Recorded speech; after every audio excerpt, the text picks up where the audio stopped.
How mental illness was treated in ancient times: chains, fire, fangs, and demons.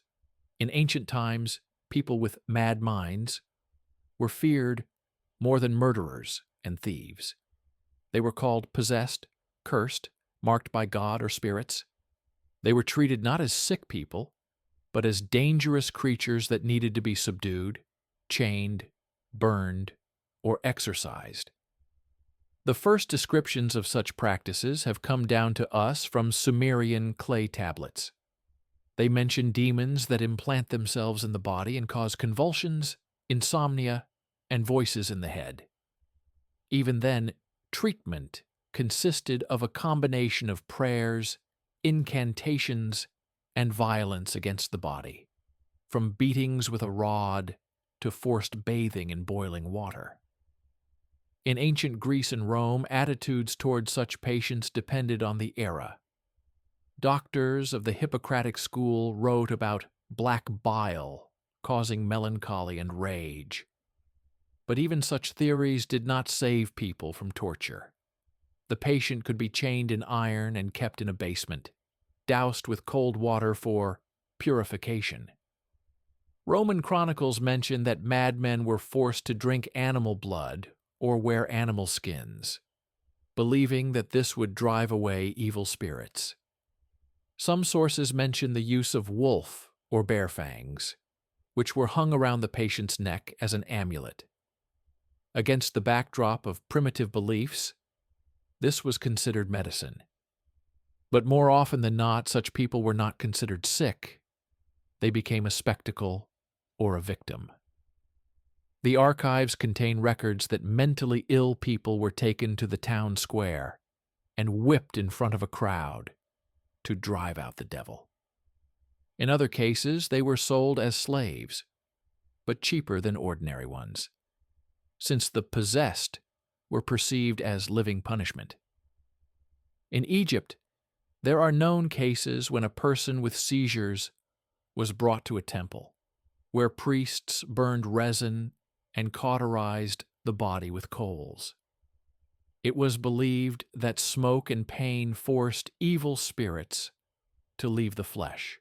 In Judea and early Christian tradition, mental disorders were almost always associated with possession. The Gospel mentions demon-possessed people whom Christ cast out. But in reality, long before the institution of the Church, such people were subjected to painful rituals. They were chained in temples and left without food or sleep until they fell from exhaustion. The treatises of the early Church Fathers contain instructions to keep the sick person in darkness, read prayers over their body, and use fire or whips during fits of rage. The belief that pain came from spirits made suffering an integral part of treatment. Archaeological finds confirm that trepanation was used on people with severe mental disorders. Carefully drilled holes have been found in skulls dating back to millennia BC. Doctors believe that they were made to release evil spirits. The procedure was performed without anesthesia. The patient's hands and feet were tied, and their head was secured with stones or straps. Bronze knives and stone drills were used as instruments. Many did not survive, but those who did were left disabled for life. Ancient literature contains descriptions of forced treatments using noise and sound. Patients suffering from insomnia and hallucinations were brought to a square where huge bronze shields were struck nearby. The rumbling and ringing were considered a way to awaken the soul and drive out the disease. In some regions, drums, bagpipes, and flutes were used. The patient was forced to listen to loud music for hours until he lost consciousness. European villages had their own practices.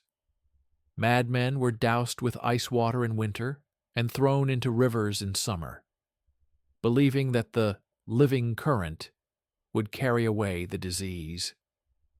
They could be tied to a tree or a pole and left overnight, believing that the spirits of the forest would fight them.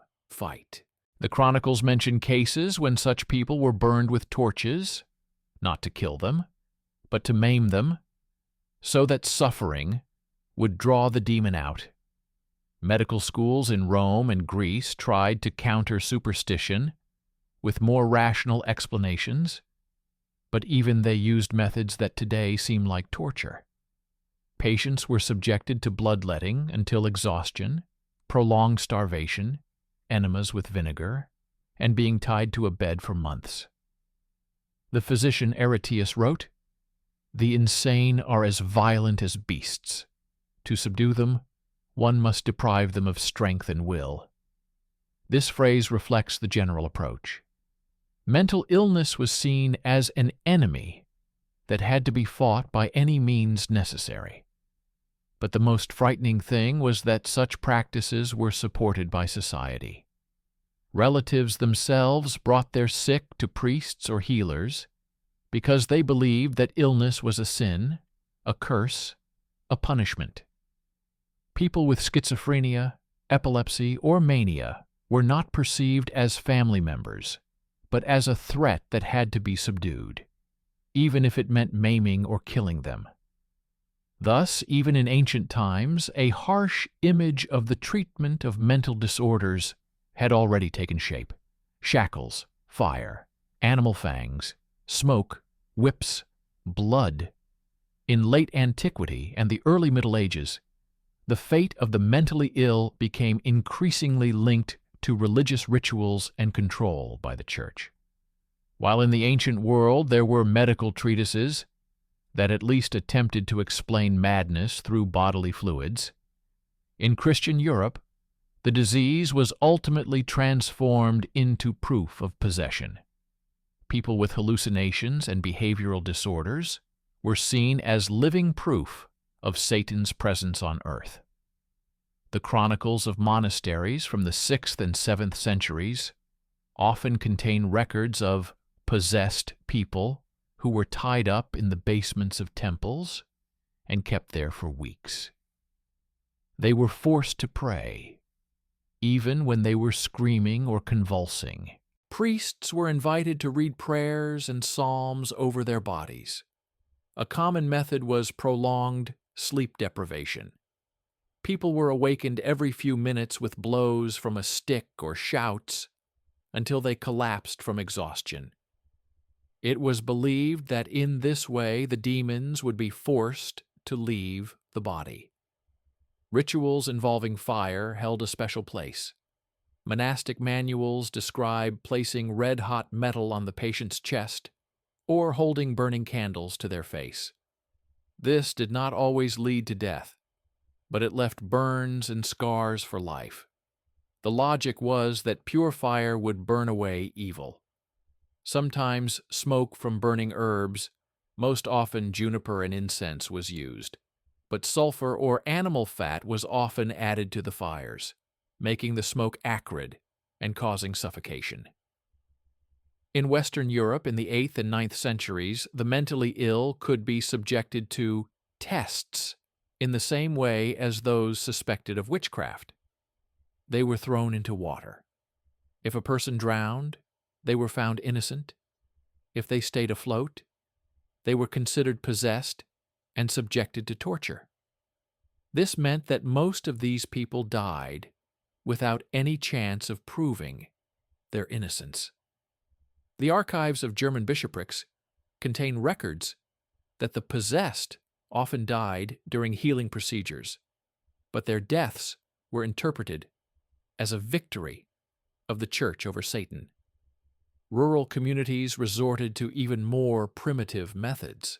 The sick person could be tied to a stone and left at a crossroads, where passers-by would throw stones at them or spit on them, considering this part of the exorcism of evil spirits. In some regions, they practiced burying people up to their necks in the ground, leaving them overnight in a cemetery, believing that the dead would fight their illness. In the morning, many were already dead. The role of animal fangs and bones continued to be preserved. Monastery inventories mention amulets made of wolf teeth and bear claws, which were worn around the neck of the sick person. Healers believed that a predator killing its prey was capable of scaring away spirits. Sometimes the teeth were hung on chains with which the patient was shackled. In this way, the symbolism of the beast became part of the daily torment.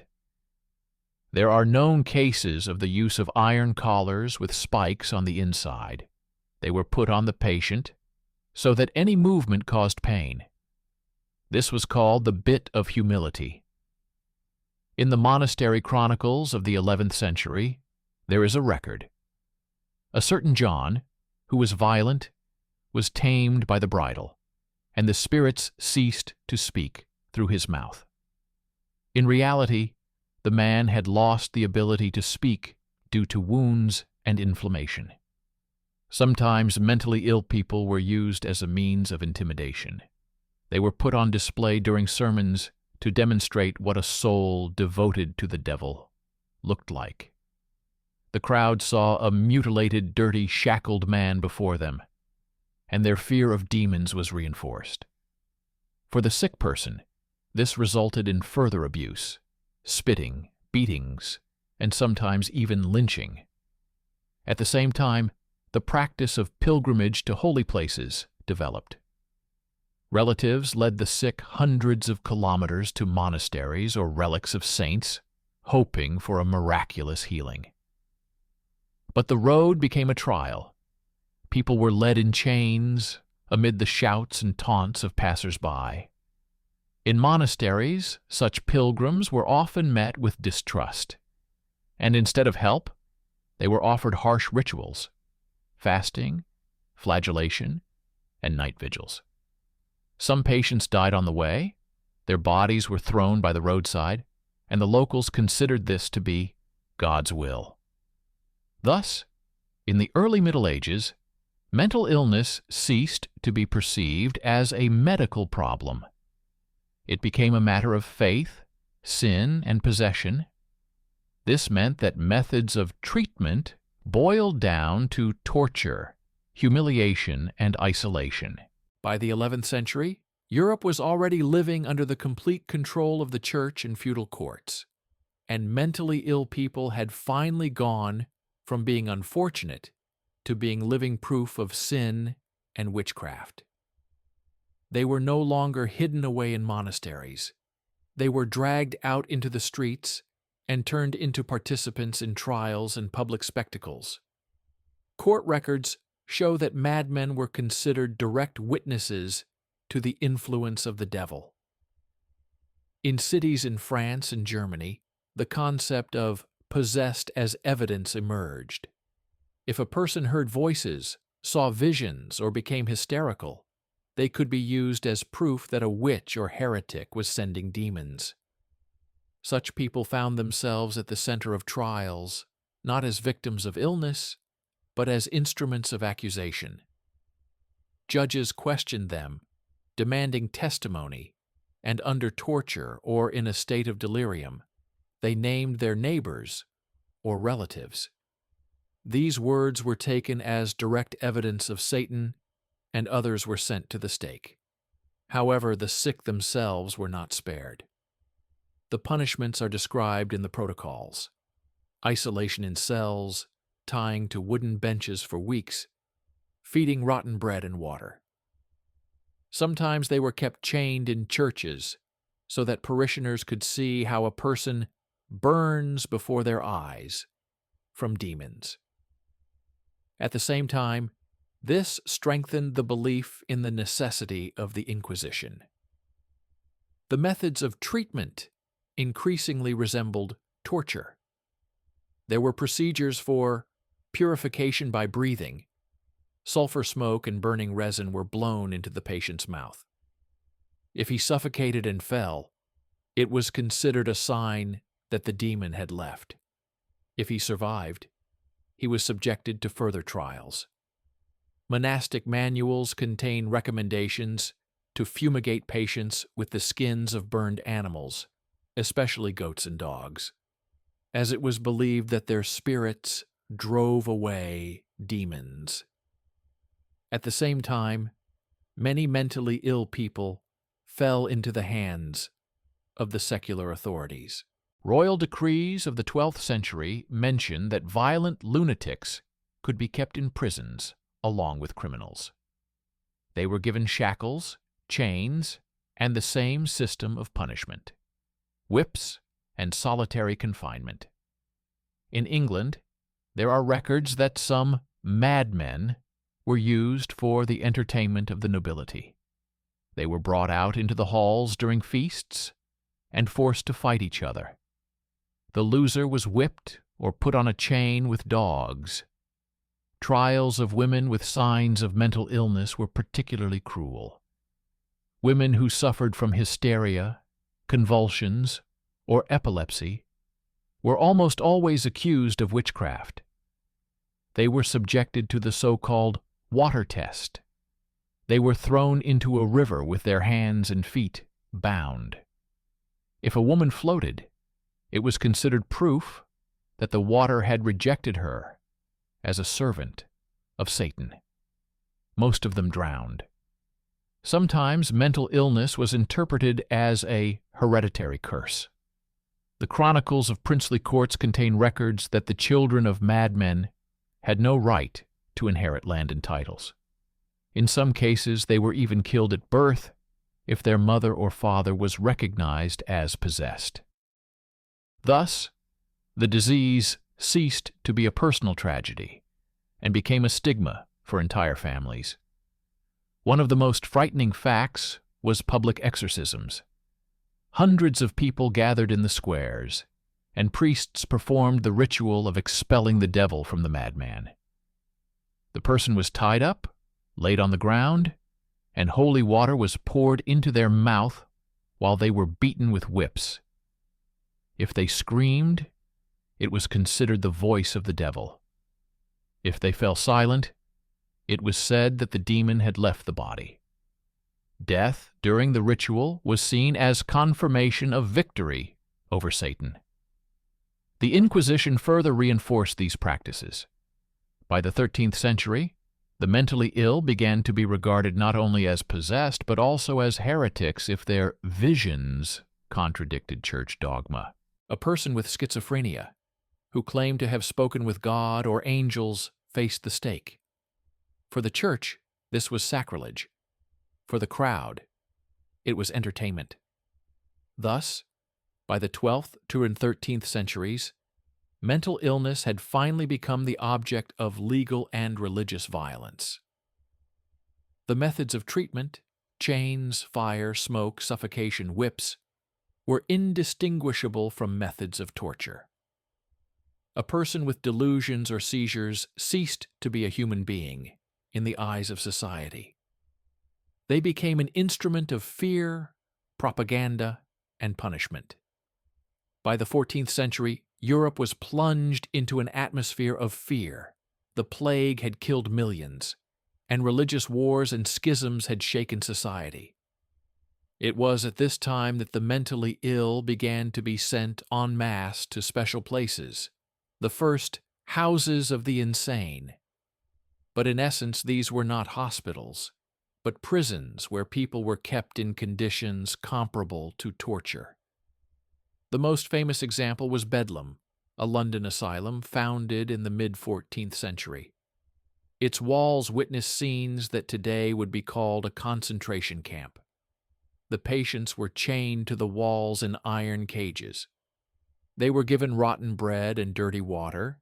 Their bodies were infested with lice, and their cries could be heard far beyond the city limits. Visitors were allowed in for a fee so that they could look at the madmen as if they were exotic animals. Such institutions quickly spread throughout Europe. In Paris, Milan, Hamburg, and Madrid, hospitals were created where there were no doctors or medicines. The sick were put in chains and iron masks that prevented them from screaming. One 15th century treatise states explicitly, "The insane are not people, but vessels of demons. They must be kept like wild animals." the methods of treatment became even more sophisticated. Doctors suggested burning the skin with a hot iron to open the way for evil spirits to escape. They used bloodletting until the person fainted. Sometimes they were placed in ice-cold barrels of water, where they sat for several hours. This was called cooling the brain. Some patients died immediately, but this was considered an acceptable price to pay.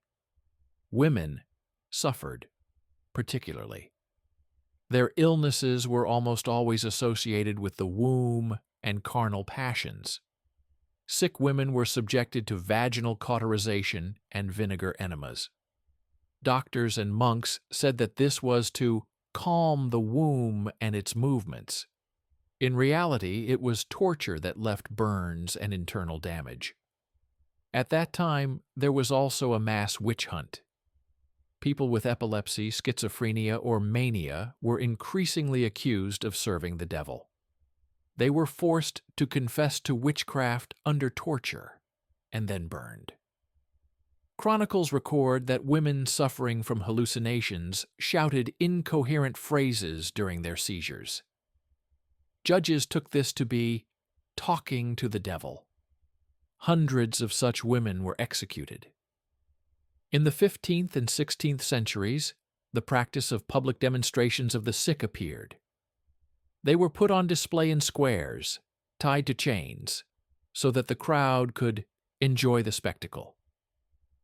It was believed that fear of their screams and ugliness would keep people from sinning.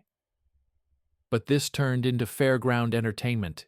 Children threw stones at them, adults spat on them.